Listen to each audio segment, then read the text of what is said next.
ایک جگہ ایک غلام بیچا جا رہا تھا، تو بیچنے والا یہ آواز لگا رہا تھا کہ ندا لگا رہا تھا کہ اس غلام کے اندر کوئی عیب نہیں سوائے اس کے کہ یہ چغل خور ہے۔ تو ایک شخص نے اس غلام کو خرید لیا اور اس عیب کو معمولی سمجھا۔ تو چند دنوں کے بعد اس غلام نے اس شخص کی بیوی سے کہا کہ کچھ خبر بھی ہے کہ تمہارا جو شوہر ہے وہ ایک اور شادی کرنے والے ہیں، وہ تم سے بالکل محبت نہیں کرتے، اگر تم چاہتی ہو کہ وہ تم سے محبت کرے تو تم اس کے سونے کے وقت اس کی داڑھی کے نیچے سے اس طرح سے چند بال کاٹ لو اور وہ ان کو اپنے پاس رکھ لو۔ تو اس عورت نے اس غلام کی بات پر عمل کرنے کا ارادہ کر لیا۔ ادھر اس غلام نے اپنے آقا سے یعنی اس عورت کے شوہر سے جا کر کہا کہ تمہاری جو بیوی ہے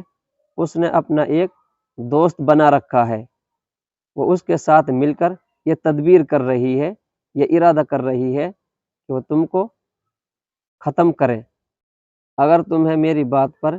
یقین نہیں ہے تو تم آج رات بستر پر جب سونے کے لیے جاؤ تو یوں ہی لیٹ جاؤ اور اپنے آپ کو سونے کی حالت میں ظاہر کرو کہ یہ سو رہے ہیں، یعنی دیکھنے والوں کو ایسا لگے کہ یہ سو رہے ہیں۔ تو جیسے ہی رات ہوئی اور ان کی بیوی اس طرح لے کر ہاتھ جیسے داڑھی کی طرف بڑھایا بال کاٹنے کے لیے، ادھر ان کا شوہر پہلے سے ہی بیدار تھا یعنی جاگا ہوا تھا، اور فوراً اس نے اس کا ہاتھ پکڑ لیا اور اس شخص نے اس غلام کی بات کو سچ سمجھا اور اپنی بیوی کو قتل کر دیا۔ ادھر بیوی کے جو خاندان والے تھے انہوں نے اس شوہر کو قتل کر دیا۔ تو آپ لوگ دیکھو کہ اس معمولی سے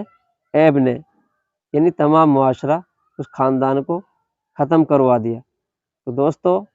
اس عمل کو آج ہی سے چھوڑیں، یہ بہت برا عمل ہے۔